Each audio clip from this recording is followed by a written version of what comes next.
Dans cette vidéo, nous vous partagerons des conseils pour gérer des situations particulières avec la boucle DY. Les conseils abordés s'ajoutent aux directives générales présentées dans le module sur les systèmes automatisés d'administration d'insuline. Nous parlerons des bonnes pratiques de gestion de l'hypoglycémie et de l'hyperglycémie, de repas riches en graisse, de l'exercice physique, de la maladie, de l'alcool, des voyages, et bien d'autres choses encore. En mettant en œuvre ces conseils, vous pouvez optimiser votre contrôle glycémique et améliorer votre gestion globale du diabète avec la boucle DY. 1. Hypoglycémie. En cas d'hypoglycémie, les utilisateurs d'un système en boucle fermée, tel que la boucle DY, ont besoin de consommer moins de glucides pour répondre à un épisode d'hypoglycémie, en particulier en cas d'une quantité minimale d'insuline à bord. L'insuline embarquée et l'historique récent de l'insuline sont visibles sur l'écran d'accueil et le graphique de DY-LOP, ce qui vous permet d'évaluer vos taux d'insuline.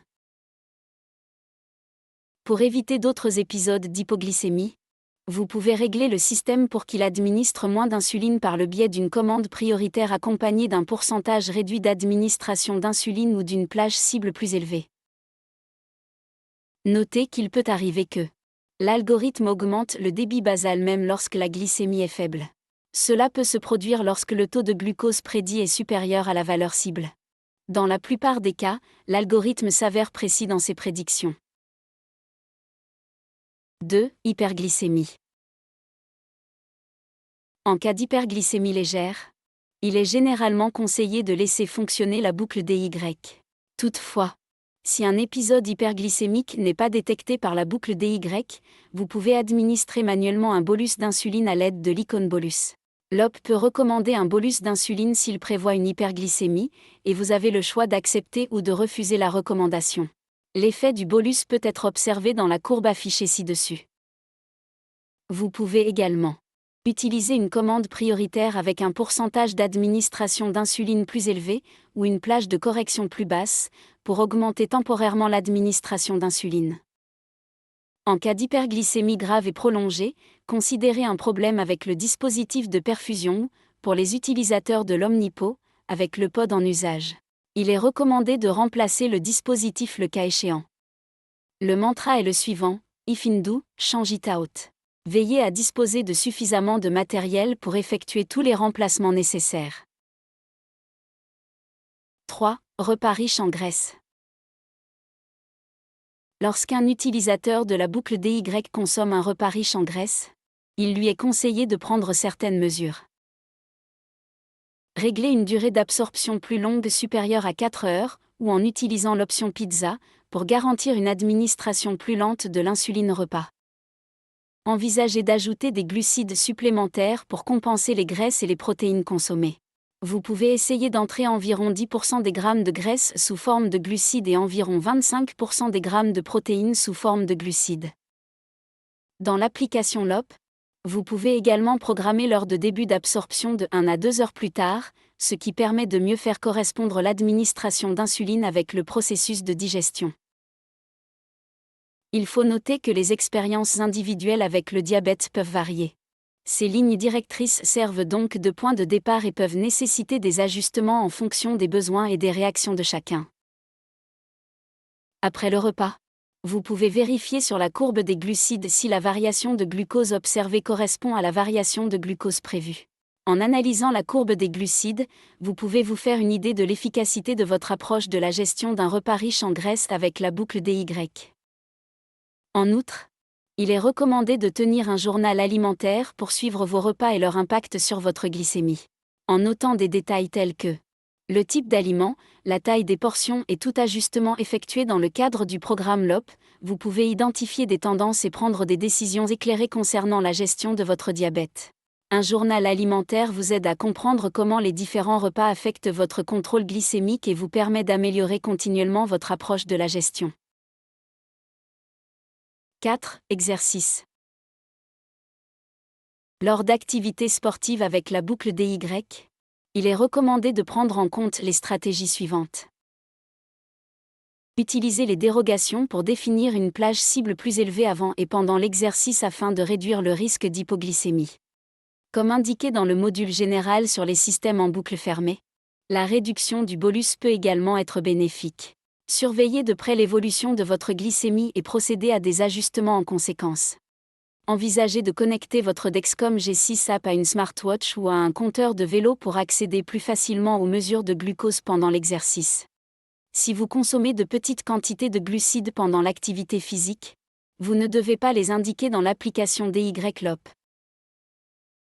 Encore une fois, n'oubliez pas que ces stratégies sont des points de départ et qu'il est important d'ajuster votre dosage d'insuline et votre apport en glucides en fonction de votre expérience personnelle et de vos observations pendant l'exercice.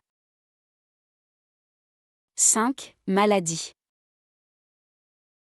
En cas de maladie, il est généralement recommandé de laisser la boucle DY en mode automatique ou en mode boucle fermée, sauf avis contraire de votre professionnel de santé. Vous pouvez envisager d'utiliser une commande prioritaire spécialement conçue pour la maladie, telle qu'un pourcentage plus élevé d'administration d'insuline. Veuillez vous référer aux directives relatives à la maladie présentées dans le module général sur les systèmes automatisés d'administration d'insuline. Il faut noter que la maladie peut avoir des effets variables sur la glycémie et que les réactions individuelles peuvent être différentes. En surveillant de près votre glycémie et en procédant à des ajustements sur la base des conseils fournis pour l'hyperglycémie, vous pourrez gérer efficacement votre diabète pendant les périodes de maladie. 6. Alcool. Lorsque l'on consomme de l'alcool tout en utilisant la boucle DY, il est important de prendre des mesures proactives pour prévenir l'hypoglycémie. Prévoyez de définir une cible temporelle avec un pourcentage d'administration d'insuline plus faible ou une plage cible plus élevée. Il faut également noter que la consommation de glucides n'est pas une stratégie efficace, étant donné que la boucle LOP compensera toute augmentation du taux de glucose en augmentant l'administration d'insuline. Surveillez toujours votre glycémie de près lorsque vous consommez de l'alcool. Et soyez prêt à procéder à d'autres ajustements si nécessaire. 7. Voyage.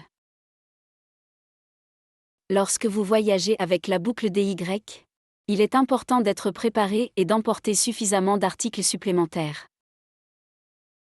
Si vous prenez l'avion, tenez compte des considérations suivantes.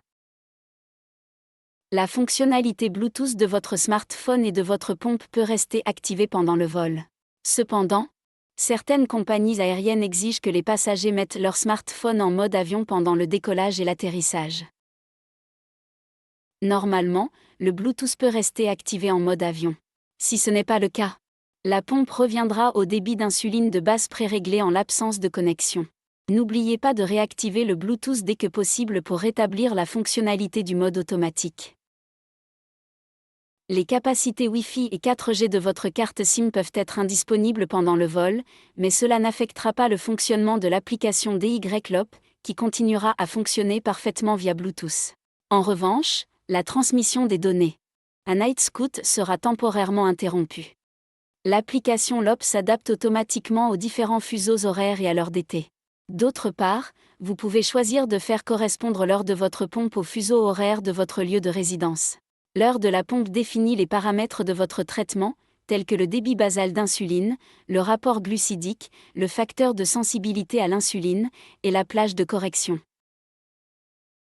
Vous pouvez facilement ajuster l'heure de la pompe en fonction de votre fuseau horaire via l'écran de la pompe.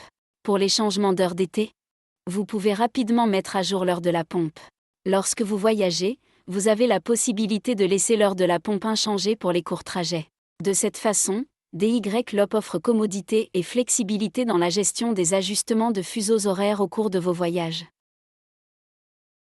En plus de ces recommandations, vous pouvez également consulter les conseils de pro pour toutes les situations uniques mentionnées ci-dessus mises à disposition par Lop & Learn. Rejoignez le groupe Facebook Lop & Learn, abonnez-vous à la chaîne YouTube Lop & Learn, suivez @loupenlearn sur Instagram et visitez le site officiel de Lop & Learn www.loupenlearn.org.